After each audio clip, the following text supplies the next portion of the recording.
नमस्कार जी, मैं शुभम सांगवान। स्वागत है आप सबका मेरे चैनल पर। तो भाइयों, हल्की हल्की बारिश के साथ एक और वीडियो में आपका स्वागत है। और ये वीडियो भी अलग रहने वाली है। आपने देखा होगा पिछले एक हफ्ते में मैंने अपनी एक्सयूवी के बारे में सारे राज खोल चुका हूँ, मैं सारी चीज़ें दिखा चुका हूँ।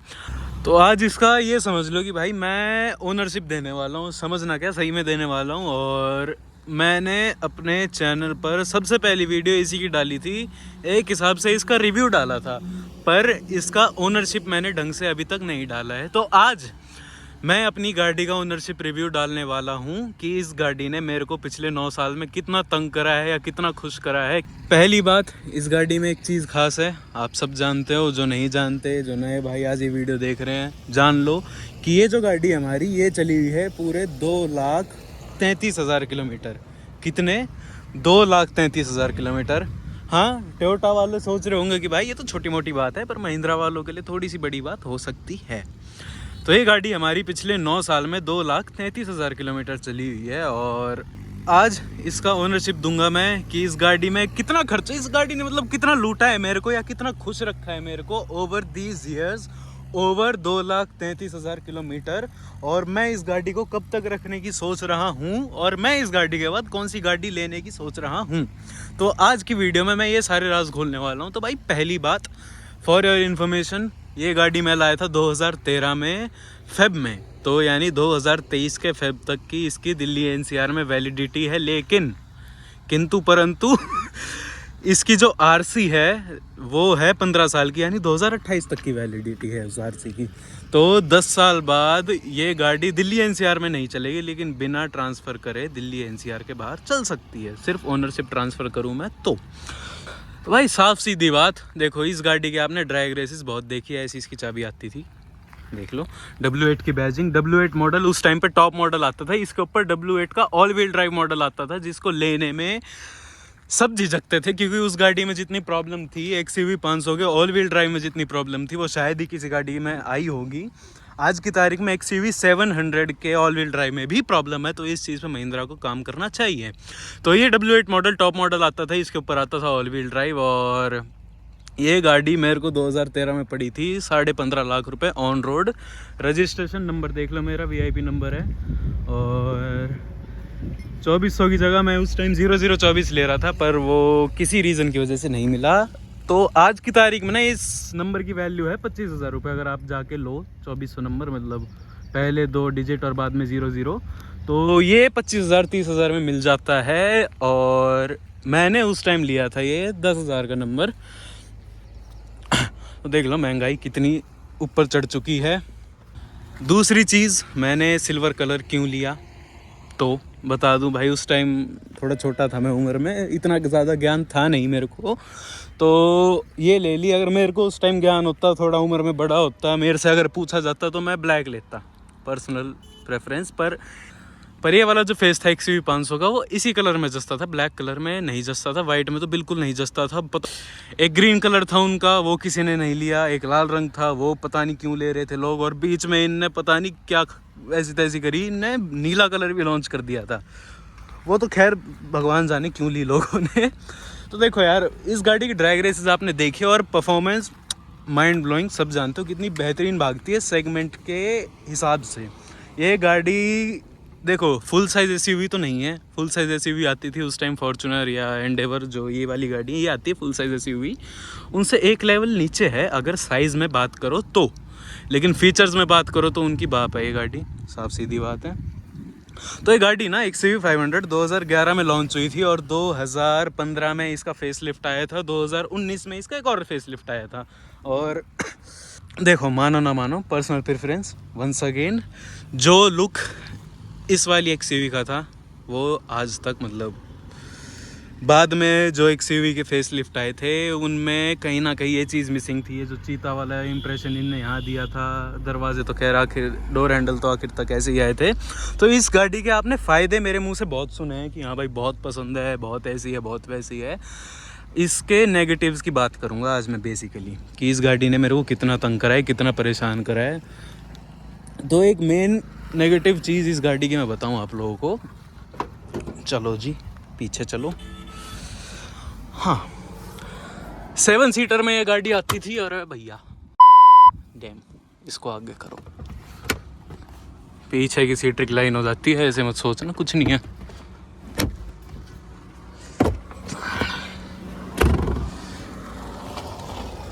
तो जैसे कि आप लोग देख सकते हो, मैंने सारी सीटें ऊपर कर रखी हैं और पीछे जगह, मतलब मेरा पूरा हाथ भी नहीं आ रहा, बाहर आ रहा है पूरा हाथ, बहुत बड़ा हाथ भी नहीं है मेरा। जगह ज़ीरो है। जो बूट स्पेस है सातों सीट के ऊपर करने के बाद, वो जगह इसमें नहीं है। पीछे की सीट थोड़ी अपराइट हो जाती है, बहुत ज़्यादा रिक्लाइन भी नहीं होती।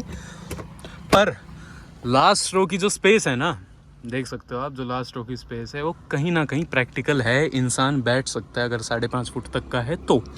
कंफर्टेबल है सीट्स, कुशनिंग अच्छी देती है, नो डाउट। एक अच्छी चीज़ थी लास्ट रो में कि दोनों साइड अपने इंडिविजुअल एसी वेंट्स आ रखे थे और उनके अलग से कंट्रोल का स्विच भी पीछे ही आ रखा था। Lamp lamp lamp lamp lamp ही लैंप, उजाला तो बहुत है इस गाड़ी में। तो पहला जो नेगेटिव पॉइंट है ना, मेरे को ये लगा है आज तक, मतलब ये चीज़ तो हमेशा खलेगी, इनोवा इस चीज़ में आगे है कि उसमें पीछे लास्ट रो में जगह है सारी सीट ऊपर करके। दूसरी कमी इस गाड़ी की, अगर मैं बीच वाली रो में चलूँ तो, बारिश इतनी हो रही है तो भाई दूसरी कमी मैं आपको बताऊं, इनोवा में ना एक बेहतरीन चीज़ है जो मेरे को आज तक अच्छी लगती है और इस गाड़ी में भी होनी चाहिए थी। आप देख सकते हो भाई, बीच वाली रो में बहुत खतरनाक स्पेस है। ये वाली सीट रिक्लाइन हो रखी है, देख लो कितनी रिक्लाइन हो रखी है, आगे से भी बहुत पीछे हो रखी है। उसके बावजूद भी मेरे पैर जो है वो यहाँ पर नहीं भिड़ेंगे। 6 फुट हाइट है मेरी, इतनी बेहतरीन स्पेस थी। पर महिंद्रा वालों ने एक कंजूसी करी, वो XUV 700 में भी रिजॉल्व नहीं कर पाई है। यहाँ पर उनने स्विच विच कुछ नहीं दिया, जो हैंडल है आगे पीछे सीट करने का। उसका ये फ़ायदा होता कि बीच में तो जगह बहुत ज़्यादा है, वो यूटिलाइज हो जाती, नो डाउट, दिक्कत नहीं पड़ती। पर जो लास्ट रो है ना, वो और ज़्यादा प्रैक्टिकल हो जाती। तो ये चीज़ एक खराबी रही है XUV 500 के अंदर, हमेशा XUV 700 में भी ये है। तो यार पीछे की सीट की स्पेस की बात करूँ मैं, बहुत खतरनाक स्पेस है, बहुत बेहतरीन कंफर्ट है, सीटें रिक्लाइन हो जाती है, इतना लाउंज वाली फीलिंग देती है। एम्बिएंट लाइट भी आ जाती है इस गाड़ी में, देख लो। उससे रात के टाइम में इसकी अलग ही झलक आ जाती है। मैंने नाइट ड्राइविंग भी डाल रखी है इस गाड़ी की, मेरे चैनल को खोलो, जाओ देखो, पता लग जाएगा। तो भाई दो कमी मैंने बता दी कि लास्ट रो में जगह नहीं है और बीच वाली सीट आगे, बीच वाली जो रो है उसकी सीट्स आगे पीछे नहीं होती, वो एक खराबी लगी मेरे को प्रैक्टिकलिटी के हिसाब में, यही कमी थी। अब अंदर बैठ के और बाकी बातें मैं अंदर करूँगा। बाहर की लुक आप सबको मैंने दिखा रखी है, सबने XUV देख रखी है। और XUV 500 की ग्राउंड क्लियरेंस की बात करूँ तो वो आती थी 205 mm की, और अपने टाइम के हिसाब में और आज के तारीख में भी ग्राउंड क्लियरेंस अच्छा खासा है, ये गाड़ी कहीं अड़ेगी नहीं। चलो जी, अच्छा एक चीज़ और दिखा दूँ आपको मैं, एक बार गाड़ी बंद कर देता हूँ। 2011 में महिंद्रा ने ये चीज़ दे दी थी, फुल स्वाइप, अच्छा लगता है, गुड। तो भाई मैं अब अपनी XUV में बैठ चुका हूँ। अब भाई आराम ना भरावा। तो देख सकते हो आप लोग, शीशे पे पानी हो रखा है, बारिश देख लो कितनी हो रही है। तो एक इसका फीचर आता था ऑटोमेटिक वाइपर वाला, जो इसको दबा के ऑन होता था, दबाया चला, ऑटो वाइप ऑन हो गया। तो ये फीचर प्रैक्टिकल बहुत बेहतरीन, 15.5 लाख में ये जो फीचर आता था, महंगी गाड़ियों में भी नहीं आता था उस टाइम पे। जितनी फीचर रिच ये गाड़ी निकाली थी महिंद्रा ने, वो भाई काबिल तारीफ है। ऑटो अपना हेडलाइट की बात करूँ तो यहाँ से ऑटोमेटिक इसकी हेडलाइट भी ऑन हो जाती थी, ये देख लो, लिखा होगा ना ये ऑफ। और हाँ, यहाँ पे भी देख लो, auto lamp on, auto lamp off, auto wipe off, auto wipe on पे ही रहने तो, बारिश हो रही है। तो दो चीज़ें मैंने आपको नेगेटिव बता दी है, और अब बढ़ते हैं अगली बात के ऊपर कि अगली चीज़ मेरे को क्या नेगेटिव लगी। देखो मैं गाड़ी में बैठ चुका हूँ, अपना आई लेवल पे मैंने कैमरा को रखा हुआ है। हाँ अब ठीक। तो जैसे कि मैं भाई हाइट में अच्छा खासा लंबा हूँ, एवरेज से थोड़ा अबव हूँ, 6 फीट हाइट है मेरी। और सीट तो ऑब्वियसली थोड़ी सी रिक्लाइन करके रखनी पड़ेगी ताकि घुटने वुटने ना अड़े, थोड़ा बैक में भी कंफर्ट रहे। इसका ये नुकसान है कि बोनट बहुत कम दिखता है यार, मतलब मेरे को अभी बैठा हुआ हूँ ना, सिर्फ ये कोना दिख रहा है और वो कोना दिख रहा है, बीच वाला कोना मेरा इस वाइपर ने कवर कर रखा है। हाँ इनोवा में तो खैर बिल्कुल ही नहीं दिखता था, इसमें कम से कम दिख तो रहा है। और थोड़ा सा आगे जाऊँ, थोड़ा अपराइट और शॉर्ट हाइट वाले लोग बैठे तो उनको तो बोनट अच्छे से दिख जाएगा। महिंद्रा ने बाद में क्या चीज़ करी थी, ये जो कोने के एजेस है ना 2015 के बाद, ये कोने के एजेस और बढ़ा दिए थे, जिसकी वजह से साइड से बोनट का जो आइडिया था वो और बढ़ गया था। और हाँ, कमियों की बात कर रहा था मैं, खूबियों पे चला गया वापस। इंटीरियर की चीज़ें बता दूं मैं आपको क्या क्या था। ये किस गाड़ी में देखा आपने, बताओ? XUV 500 के अलावा। और ये खैर ज़्यादा प्रैक्टिकल था नहीं, अपना 2015 में ये चीज़ भी हटा दी थी। ये इसलिए था कि कैबिन में आपको जो ड्राइवर है या को ड्राइवर है जो भी है, किसी से बातचीत करनी हो तो ज़्यादा ऐसे मुड़ के देखने की ज़रूरत नहीं पड़ेगी। ये शीशा सिर्फ रियर व्यू का काम दे देगा, सफिशिएंट। ये था कि भाई बातचीत करनी हो तो देख लो, आंखों में आंखें डाल लो। ये इसका आता था सनग्लास होल्डर, अभी भी आता है, और अभी तो खैर गाड़ी नहीं आती। ये आता था इसका सेंटर आर्मरेस्ट, 1 लेवल 2 लेवल, बेहतरीन। इसका लॉक टूट गया है तो क्वालिटी में थोड़ी सी। इंटीरियर देखो यार, कई लोग बोलते हैं कि XUV का इंटीरियर चीप फील करता है, मेरे को तो नहीं लगता, पता नहीं क्यों। कुछ चीप वीप नहीं है भाई, मत सुनो लोगों की। यहाँ जाता था भाई इसका एक अपना चार्जिंग का पोर्ट 12 वोल्ट का, एक आ जाता था यहाँ पीछे और एक है लास्ट रो में। तो 3 पूरी गाड़ी में वो चार्जिंग के सॉकेट आ जाते थे, 2 यहाँ पर कप होल्डर आ जाते थे। ये हैंड ब्रेक है। हैंड ब्रेक की बेहतरीन बात मैंने पहले भी बता रखी है, पर ये इसको दबाओगे ना नीचे नहीं आएगा, दबाओ ऊपर करो, गया नीचे। तो ये गाड़ी 2015 तक सिर्फ मैनुअल में और सिर्फ डीजल में आती थी, W4, W6, W8 वेरिएंट में। 2011 में सिर्फ W6 और W8 लॉन्च हुए थे। 2014 में W4 भी लॉन्च कर दिया गया था। और एक चीज़ आप लोग नोटिस करोगे, महिंद्रा की जो डीजल की गाड़ियां हैं और आज की तारीख में जो पेट्रोल की भी गाड़ियां हैं, उनकी RPM 7000 तक है और रेड लाइन 5 पे हो जाती है। गाड़ी डीजल है, 5000 रुपये तो इसकी रेड लाइन है। क्यों भागती है गाड़ी इतनी? क्योंकि नॉर्मल जो डीजल की गाड़ी है वो 6000 तक होती है, उनकी रेड लाइन 4 पे हो जाती है। वो मतलब 3 साढ़े 3 से आगे उनकी एक्टिविटी नहीं है। इस गाड़ी को मैं 4.5 तक खींच सकता हूँ, और खींचते तो आप लोगों ने देखा है। तो मैं वापस खूबियों में चला गया था। एक तो यार कमियाँ बहुत कम लगती है मेरे को इस गाड़ी में। 3 मैंने कमियाँ बता दी। लास्ट रो की जो बूट स्पेस है, अब ना मिडल रो आगे पीछे नहीं होती वो। तीसरी चीज़, बोनट जो है ढंग से विजिबल नहीं है, वो तो इनोवा में भी नहीं है, वो तो बिल्कुल नहीं है इनोवा में, ये कम से कम दिख तो रहा है यहाँ पे। और इसके टाइम पे इसका मेन कॉम्पिटिटर आता था टोयोटा की इनोवा। तो बेसिकली आप सोचोगे कि मैं इनोवा को बार बार टारगेट करता रहता हूँ, भाई टारगेट नहीं कर रहा हूँ। जो कंपटीशन है वो है, दोनों गाड़ियों की अपनी कमियाँ हैं, दोनों गाड़ियों के अपने फ़ायदे हैं। यहाँ की बात करूँ तो तीसरी कमी, चौथी कमी महिंद्रा के इलेक्ट्रॉनिक्स। ये है भाई अपना जो शीशे हैं वो पावर ऑटो फोल्ड वाला फंक्शन आता था इसमें, तो मैं ये दबाऊंगा ना फोल्ड ही नहीं होंगे, थोड़े से हुए बस हो गया, पूरे फोल्ड ही नहीं हो रहे। तो ये कमी है, ये टोयोटा में कमी आएगी नहीं कभी। ये सारे इसका शीशे वीशे अपना एडजस्ट करने का मामला आ जाता था। साइड में जो डोर पॉकेट है उनमें आराम से दुनिया भर की जगह है। मैंने इस गाड़ी का नाइट ड्राइविंग डाल रखा है, मैंने इसका क्रूज़ कंट्रोल चेक करके देखा है, मैंने इसके ये वाले जो हिल डिसेंट हिल कंट्रोल वाले फीचर है वो सारे चेक कर रखे हैं। तो जिनको शक हो कि भाई ये चीज़ें चेक करो, जो नए भाई जुड़े हुए हैं, एक बार चैनल खोल के सारे वीडियोस देख लो, सब कुछ डाल चुका हूँ मैं इस गाड़ी का। हाँ, तो अब चलते हैं, थोड़ी सी हिला लेते हैं यार गाड़ी को आगे पीछे।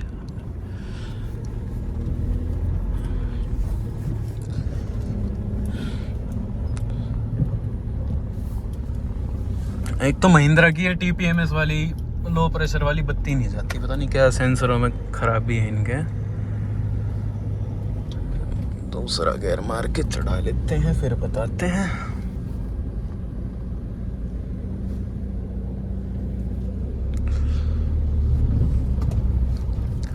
तो अगली कमी की बात करूं ना मैं, अभी दिखा देता हूं आपको, आवाज सुनना।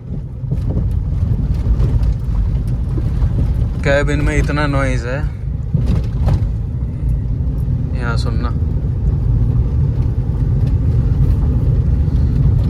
महिंद्रा की हमेशा ये कमी रही कि ये गाड़ी जितनी बजती है ना, एक बारी तो गाना सुना देगी आपको। और मेन दिक्कत इसकी है, ये जो चीज़ है ना, ये इतनी बजती है जिसकी वजह से प्रॉब्लम लग जाती है, मतलब आवाज़ ज़्यादा होती है, उसकी वजह से थोड़ा कैबिन में मज़े से नहीं आते, कम आते हैं। तो इसके ड्राइविंग की बात करूँ ना, अगली दिक्कत मेरे को इसकी लगती थी, क्लच की लगती है आज भी। वो तो खैर आदत हो रखी है, पर नया बंदा जो चलाएगा ना, इसके क्लच से बड़ा परेशान होएगा। और इसके क्लच प्लेट का बहुत काम होता है, 2 बार चेंज हो गई हमारी शायद, पता नहीं। तो इसके क्लच में क्या बीमारी थी, एक बार साइड में लगा के दिखा देता हूँ आपको। कि आप कोई नॉर्मल गाड़ी का क्लच दबाओगे ना, बेशक हैवी हो बेशक लाइट हो, तो वो आराम से जाएगा। और उसको चाहे धक्के से भी रिलीज़ करोगे ना, एकदम रिलीज़ कर दोगे तो वो अपने हिसाब से अपना टाइम लेके वापस आता है। इसकी ये बीमारी रही है, आपको मैं दिखा देता हूँ। अपना क्लच दबा दिया मैंने, चलो गेयर नहीं दबा रहा, ऐसा धक्का मारेगा भी क्लच, तो फील तो नहीं होएगा। इसका बाइटिंग पॉइंट है ना, बड़ा स्ट्रॉन्ग है। तो नया बंदा जो चलाता है ना, उसको बड़ी प्रॉब्लम होती है। मतलब दबाओगे, क्लच जो होता है ना, इस पे पैर का वजन हमेशा रखना पड़ता है इसके क्लच पे।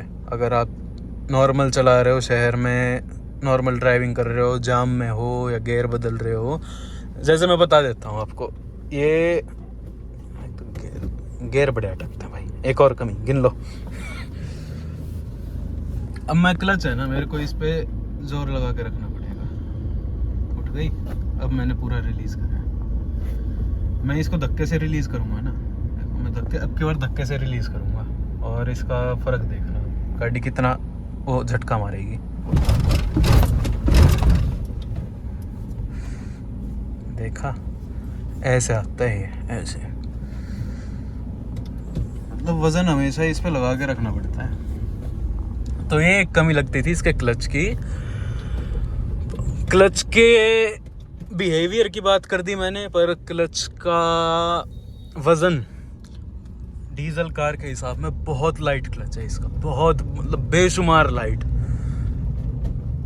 एक बार तो ऐसा लगता है कि पता नहीं क्या क्लच फेल हो गया, क्या हो गया, बहुत खतरनाक लाइट। स्टेयरिंग बहुत लाइट है डीजल गाड़ी के, और इतनी बड़ी गाड़ी जो है वजन में, उसके हिसाब से फील नहीं होता कि इतनी बड़ी गाड़ी है। स्टेयरिंग लाइट है। स्टेयरिंग की प्रॉब्लम बता दूं, मैंने अलाइनमेंट वाली वीडियो डाल रखी है, वो पता नहीं एक्सयूवी में दिक्कत ही है, क्या परेशानी, वो सॉल्व ही नहीं होती। देखो छोड़ रखा है ना, ये अपने आप लेफ्ट में चली जाती है। हाँ, हाई स्पीड ये गाड़ी बहुत अच्छे से अचीव कर लेती है, स्टेबल भी रहती है, पर इसका स्टेयरिंग है ना, वो अपना स्पीड के हिसाब से ढंग से वेट नहीं होता, हल्का ही रहता है। तो वो कहीं ना कहीं परेशानी लगती है मेरे को, इतनी अच्छी चीज़ नहीं लगती। अगली कमी की बात करूँ तो इसका सस्पेंशन ना दोस्तों, ऐसे ही तरीके से ट्यून करा गया था कि जो हाई स्पीड पे हाईवे पे चल रहे हो ना आप, तो उसमें बॉडी रोल फील ना हुए। और जो एसयूवीज हैं, बड़ी गाड़ियाँ, उनमें बहुत बॉडी रोल होता है। उनके कंपटीशन में इसमें बॉडी रोल तो बहुत कम है, नो डाउट। पर इतना स्टिफ सस्पेंशन है ना कि देखो यार, एक तो महिंद्रा की गाड़ी रफ एंड टफ होती हैं, आप इस गाड़ी को ना बहुत कुदाना चाहोगे कि यार खराब रास्ते हैं, ब्रेकर हैं, कुदा फुदा दूँ थोड़ा, फर्क नहीं पड़ेगा। तो ये है मोनोकॉक चैसी की गाड़ी। सस्पेंशन इसके पता नहीं मैकफर्सन क्या क्या आते थे, वो नाम ही नहीं पता मेरे को। स्ट्रट भाई इतने ख़राब, आपको हाई स्पीड पे नॉर्मल जो सड़कें हैं उन पे तो इतना प्यारा फील कराएंगे, इतना प्लांटेड फील कराएंगे, कोई यूँ नहीं कि गाड़ी आउट ऑफ कंट्रोल हो रही है। ये वाला काम नहीं है इसका, इनोवा की तरह, वो तो हल्की हैं। पर इतना वीक सस्पेंशन है इसका। एक तो मैंने कितनी चला दी है, 233 देख लो तो मीटर में, 233 234 होने वाली है बल्कि। और इसका 2 बार सस्पेंशन का काम हो चुका है, फिर से लेफ्ट वाला जो है वो परेशानी करने लगा है। तो ये बहुत पता नहीं कमी तो लगती है इसके सस्पेंशन की। स्टिफ है, उसकी वजह से हाई स्पीड पे स्टेबिलिटी मिलती है आपको, पर लोअर स्पीड्स पे या उबड़ खाबड़ के जो रास्ते हैं उन पे आपको ये बड़ा तंग करने वाला है, ये मैं बता दूं। मतलब भड़ ऐसे बहुत स्टिफ, समझ रहे हो ना। तो वो वाला काम है। जैसे स्कॉर्पियो है ना, वो अंदर से आवाज़ नहीं करती, उसको चाहे कुदा लो, उसके सस्पेंशन सेट ही इस तरीके से करे गए हैं। अच्छा, इसका रियर का वाइपर आपको चला के दिखा दूँ मैं। नाइस। तो कमियां मैंने बता दी आपको। अपना लास्ट रो की दिक्कत, मिडल रो आगे पीछे नहीं होती वो, और इलेक्ट्रॉनिक्स बता दिया मैंने क्या परेशानी इलेक्ट्रॉनिक्स में। सेंसरों में बहुत प्रॉब्लम है। जो पार्किंग सेंसर है ना, वो पता नहीं कितनी बार चेंज हो गए हैं। देखो यार, मेन गाड़ी का मकसद होता है उसका इंजन स्ट्रांग रहे। एमॉक जो इंजन है महिंद्रा का, ये जो इंजन है वो इतना रिलायबल है, मतलब पूरी टक्कर दे सकता है टोयोटा को रिलायबिलिटी के मामले में। कोई इंजन में आज तक परेशानी नहीं हुई है। क्लच में दिक्कत आई, सस्पेंशन में दिक्कत आई, वो चीज़ आपको टोयोटा में नहीं मिलेगी। लेकिन ऐसी बात नहीं कि इसके इंजन खुल गया हो, इंजन में दिक्कत आ रही हो। ये 2.33 चलेगी ना, 3 साढ़े 3 तो ये ऐसी नाचती हुई कर लेगी, इसका इशू नहीं आएगा इंजन के अंदर। 2011 में इस 15 लाख की गाड़ी में क्रूज कंट्रोल आ गया था। इसकी भी वीडियो मैंने डाल दी थी। हाँ, अगली कमी, इसकी जो स्क्रीन है ना बीच वाली, छोटी, तो उस टाइम में तो बहुत बड़ी बात थी कि स्क्रीन दे रखी है, अब तो छोटी लगने लगी है थोड़ी। पर भाई बहुत लैग मारने लगी है। यूँ नहीं कि चलाने में लैग आ रहा हो, ये हैंग ही हो जाती है स्क्रीन इसकी। ये पता नहीं क्या परेशानी है, स्क्रीन ही हैंग होने लग गई है। एक और कमी यार, 15.5 लाख की ये गाड़ी आती थी, मतलब अच्छी खासी आप अमाउंट पे कर रहे हो, लग्जरियस गाड़ी थी। उस हिसाब से इसका जो स्पीकर सिस्टम है ना, म्यूजिक सिस्टम, वो मज़ेदार नहीं है। जो बेस होता है ना, जैसे फॉक्सवैगन की गाड़ियाँ उस टाइम आती थी, पोलो वेंटो, उनमें ही इतना बढ़िया म्यूजिक सिस्टम देते थे वो लोग सस्ती गाड़ियों में। इस म्यूजिक सिस्टम में बेस ही नहीं है। ऐसा लगेगा जैसे गत्ते के लात मार रहे हो, घड घड ऐसे वाला बेस है, वो वाला वूफर वाली फीलिंग नहीं आती। वो एक दिक्कत लगती है मेरे को। हाँ, ऑटो हेडलाइट इसमें आती है, प्रैक्टिकल है। ऑटो वाइप आता है, प्रैक्टिकल है। क्रूज आता है, प्रैक्टिकल है। ये सारे फीचर भाई इनोवा में, फॉर्च्यूनर में उस टाइम दूर दूर तक नहीं थे। फॉर्च्यूनर डबल दाम की रही है हमेशा एक्सयूवी के मामले में। तो अब करूँ मैं खर्चे की बात। इस गाड़ी ने मेरे से कितना खर्चा करवाया है, तो थोड़ा बोर करने वाला हूँ मैं आप लोगों को इस बात पे कि देखो 5 साल ये गाड़ी वारंटी में रही, कोई खर्चा नहीं। हाँ, प्रॉब्लम गाड़ी में नहीं थी, प्रॉब्लम सर्विस में थी। सुनवाई महिंद्रा ने कभी नहीं करी कि हमारी सुन ले ढंग से, वो अपने हिसाब से काम करते रहते थे। शुरू की एक आधी सर्विस इसकी 2-3 हज़ार की हुई, बाद में 13-14 हज़ार से कम की इसकी सर्विस हुई नहीं कभी। 5 साल वारंटी थी, जब भी 5,000 अपना 13,000-14 हज़ार से सस्ती इसकी सर्विस ज़िंदगी में हुई नहीं। वो पार्ट से ज़्यादा लेबर इतना ले लेते थे महिंद्रा वाले, काम भी इतना कुछ खास करते नहीं थे। पता नहीं 2-2, 3-3, 4-4 हज़ार की अलाइनमेंट लगा दी, क्या कर दिया, बहुत दिमाग ख़राब करने वाला काम करते थे महिंद्रा वाले। तो सर्विस में महिंद्रा के मेरे को हमेशा दिक्कत रही है। 5 साल तो मैंने ये काम करवाया है महिंद्रा में कि चलो कर लो। वारंटी होने के बाद आप लोगों को सबसे बेस्ट चीज़ बताता हूँ मैं कि क्या करनी चाहिए। जो एक कोई मैकेनिक पकड़ लो, नोन हो, अच्छा बंदा हो, ट्रस्टेबल हो, और उसको अच्छा खासा ज्ञान हो, और किसी नॉन ब्रांडेड जगह से जहाँ पे ओरिजिनल पार्ट मिलते हैं, वहाँ से जो पार्ट ख़राब है वो ख़रीदो, सस्ते में मिलेगा कंपनी के हिसाब से, और आपका जो मैकेनिक है वो लगा देगा। तो उसकी दिहाड़ी उसके ऊपर, पर आधे से भी कम रेट में आपका काम हो जाएगा इन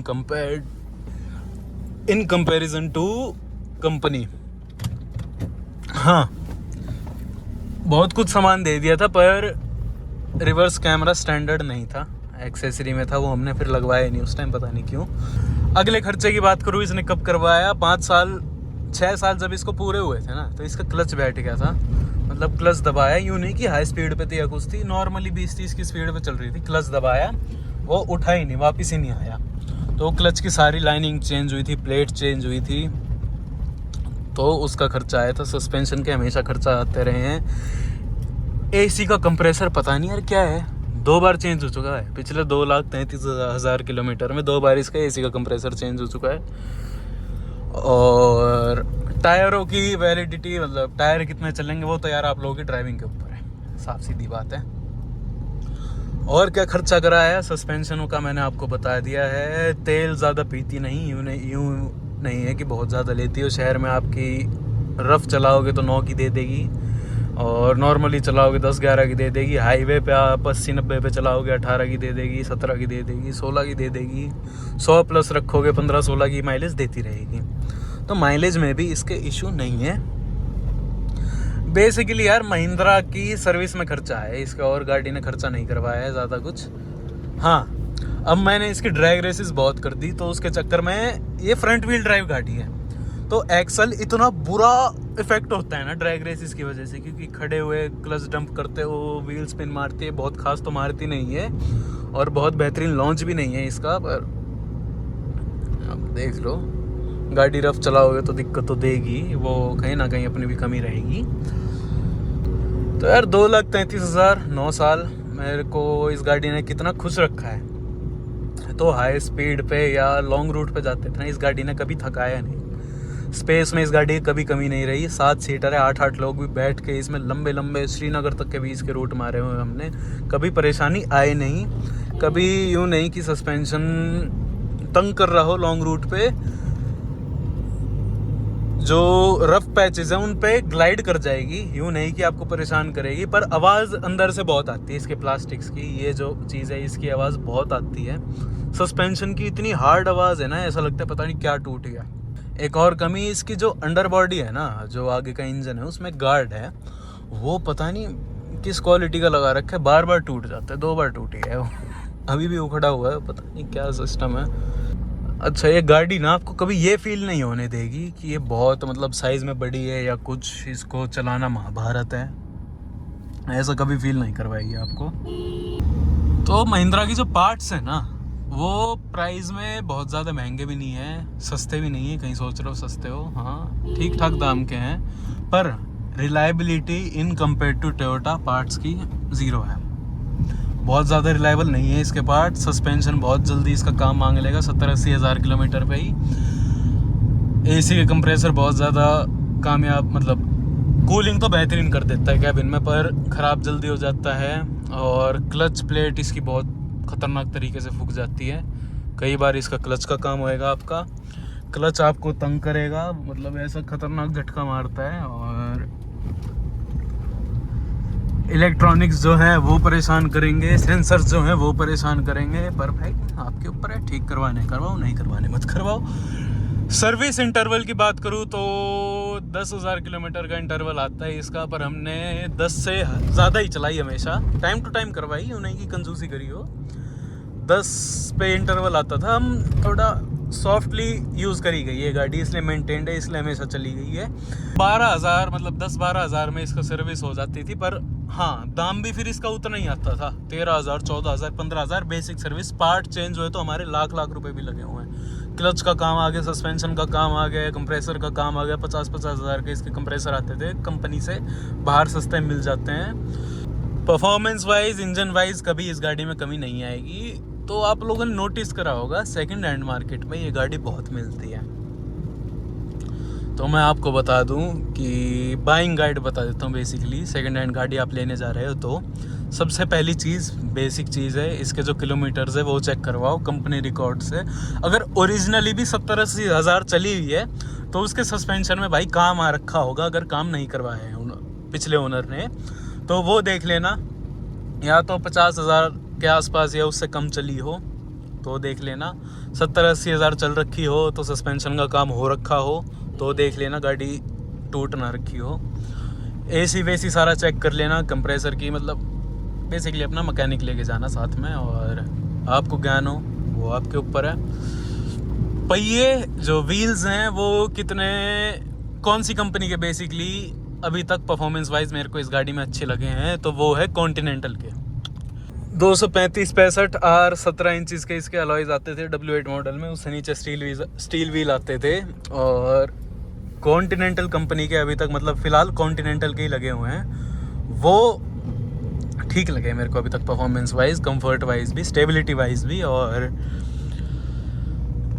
तो खैर क्या ही कमी बताऊँ यार, खर्चा तो ये गाड़ी करवाती है, बहुत करवाएगी आपका, पर पार्ट्स के ऊपर गाड़ी को आप हैंडल कैसे कर रहे हो उस चीज़ के ऊपर है। रफ चलाओगे तो कोई भी गाड़ी खर्चा मांग सकती है, सस्पेंशन इसके ज़्यादा खर्चा मांगेगा, क्लच इसका ज़्यादा खर्चा मांगेगा।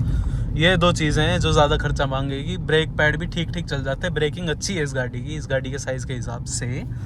यूज़ गाड़ी आपको मिल रही हो, ले लो, चेकिंग करवा लेना भाई। सस्पेंशन का काम ना आ रखा हो उस गाड़ी में यार, ये थोड़ा ध्यान में रखना। कभी मेरी मतलब नीचे से भिड़ी हो ये गाड़ी ग्राउंड क्लियरेंस वाइज, तो वो इशू मेरे को कभी नहीं आया, कभी भिड़ी नहीं है, सच कोई परेशानी नहीं आई है।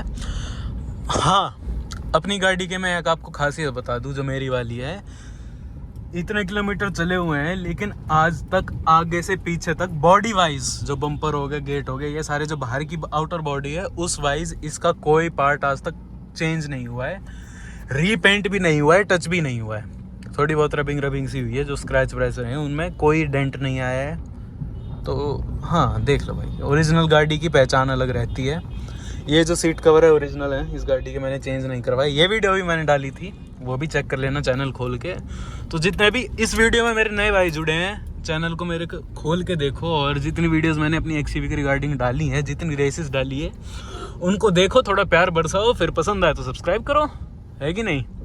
तो वापस बता देता हूँ, खर्चा ये आपका करवाएगी सस्पेंशन का, थोड़ा बहुत अपना क्लच का, एसी वेसी का। टायर्स मेरे पहले हुए थे 70,000 पे चेंज, फिर हुए थे 1.5 लाख पे, फिर हुए थे 2 लाख पे, और कंपनी के ऊपर है टायर के प्राइस। सस्पेंशन में तो दिक्कत रहेगी यार, ये मैं कह सकता हूँ, बहुत मतलब स्टिफ है ये। आपको हाई स्पीड पे इतना मज़ा दिलाएंगे ना, मतलब ये करो आप अगर गाड़ी में, तो यूँ नहीं कि गाड़ी आउट ऑफ कंट्रोल हो रही है। इनोवा ऐसे ऐसे झूलती है।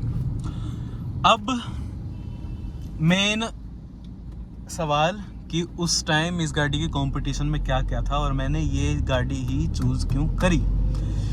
ये गाड़ी आज भी आती ना, इसको मैं आज भी चूज़ करता। तो मेन कंपटीशन ना इस प्राइस में टोयोटा इनोवा आती थी, रेनॉल्ट की डस्टर आती थी, और क्या आती थी, मेरे ख्याल में ये 2 गाड़ी आती थी। एक आती थी फोर्स की 1, लंबी चौड़ी भारी गाड़ी थी, पर उस गाड़ी में 12-13 लाख रुपए में उसका टॉप मॉडल आता था। उसमें एयर बैग ही नहीं थे, इस गाड़ी में 6 एयर बैग थे, तो सेफ्टी का कोई इशू नहीं। सेफ्टी रेटिंग की बात करूँ 4-5 स्टार, पता नहीं कितने स्टार मिले हुए हैं इसको, वो भी नहीं। और तब गाड़ी ये नॉन एक्सीडेंटल है मेरी, पूरी गाड़ी ओरिजिनल रही है आगे से पीछे तक, टचवुड ऐसी रहे। और अगली गाड़ी कौन सी लेने वाला हूँ मैं, अपडेट तो बेटा मिलेगा आपको 15 तारीख को या 17 तारीख को, मिड अगस्त में आपको अपडेट मिलेगा। महिंद्रा की ले रहा हूँ, इसी कंपनी की ले रहा हूँ, कंपनी से नहीं हट रहा, कोई दगाबाजी नहीं। और हाँ, इसके अलावा मैंने और कोई गाड़ी क्यों नहीं चूज़ करी उस टाइम, क्योंकि भाई इनोवा में कंफर्ट होगा पर और रिलायबिलिटी होगी, पर इस जैसी परफॉर्मेंस इनोवा में बिल्कुल नहीं है। उस टाइम की बात कर रहा हूँ। डस्टर छोटी गाड़ी थी, 2 सीट कम थी, इसी दाम में आती थी, तो नहीं ली। वैल्यू फॉर मनी हमेशा रही है XUV 500, जो कहते हैं ना, पैसे जितने दे रहे हो उसके हिसाब में गाड़ी आपको कितना ऑफर कर रही है, तो हमेशा वैल्यू फॉर मनी रही है ये गाड़ी। तो सेकंड हैंड लेनी चाहिए, मिल जाए तो ले लो। कुछ महीनों में मैं ये गाड़ी भी सेल करूँगा, तो इंटरेस्टेड जो भाई हो अपना मेरे इंस्टा पे मैसेज करो या मेल करो, जैसे आपको कंफर्टेबल लगे, जो अच्छा लगेगा। मतलब दिल्ली NCR से जो बाहर होंगे भाई, बेसिकली मैं उनके लिए इस गाड़ी का ऑफ़र रखना चाहूँगा। हमेशा ओरिजिनल रही है, बहुत चली हुई है। खर्चे मैंने आपको बता दिए क्या क्या करवा सकती है, सस्पेंशन का, AC का, क्लच का। उसके अलावा खर्चे नहीं है, थोड़े जल्दी ख़राब हो जाते हैं। और इसके अलावा इस गाड़ी ने कभी धोखा दिया हो नहीं। हाँ, ड्रैग रेस करते टाइम एक बार इसका एक्सल टूटा था, तब धोखा दिया था, तब मतलब ऐसा हुआ है कि ये गाड़ी खड़ी हुई है। इंजन वाइज ये गाड़ी टचवुड नज़र ना लगे, धोखा नहीं दिया इस गाड़ी ने इंजन वाइज। और परफॉर्मेंस वाइज शानदार, उम्दा। डीजल की गाड़ी होते हुए 7,000 तक की RPM की मार्किंग है, तो फ़र्क तो यहाँ पड़ जाता है। 3 से 4, 4.5 तक जो खींचती है ना, ये इस गाड़ी जैसा खींचा मार ही नहीं सकती इस सेगमेंट की कोई गाड़ी। 6 गियर आते थे इसमें, रिवर्स आगे जाके लगता था। और फीचर वाइज उम्दा। आज के टाइम में गाड़ी आउटडेटेड लगती है, मेरे को तो नहीं लगती। बाहर से बात करो, अंदर से बात करो, पूरी इसमें एम्बिएंट लाइट आती थी, नीचे साइड में कोई कमी नहीं थी। और इससे ज़्यादा तो मैं आपको क्या बताऊँ। यूज़ गाड़ी मिल रही हो तो ध्यान रखना एक्सीडेंटल ना हो, सस्पेंशन का काम ना रखा हो। 70,000 के आसपास चल रही हो तो पक्का सस्पेंशन का काम होगा, वो देख लेना। क्लच प्लेट चेक कर लेना, गाड़ी की ओरिजिनलिटी चेक कर लेना कितनी है कितनी नहीं है, और दाम ठीक मिल रहा हो तो भाई योर चॉइस, गाड़ी आपको इंजन वाइज कभी परेशान नहीं करेगी, एक्सीडेंटल ना हो बस। खैर रही थी कुछ आज की वीडियो, आशा करता हूँ आपको अच्छी लगी हो। ऐसी ही वीडियोज़ आपके लिए लाता रहूँगा और अपडेट दूंगा चंद दिनों में नई गाड़ी की। तब तक के लिए कमेंट में बताओ कि कौन सी गाड़ी ले सकता हूँ मैंने पोल भी डाला था कल कम्युनिटी पे, उस पे जाके चेक कर लो ऑप्शंस, उन्हीं ऑप्शंस में से एक गाड़ी ले रहा हूँ और बाय गॉड आप लोग बहुत खुश होगे उस गाड़ी से। तो लाइक करो, शेयर करो, सब्सक्राइब करो, सपोर्ट करो। ऐसी ही अगली वीडियो में मिलता हूँ, तब तक के लिए धन्यवाद और प्यार बरसाते रहियो है ना। Thank you.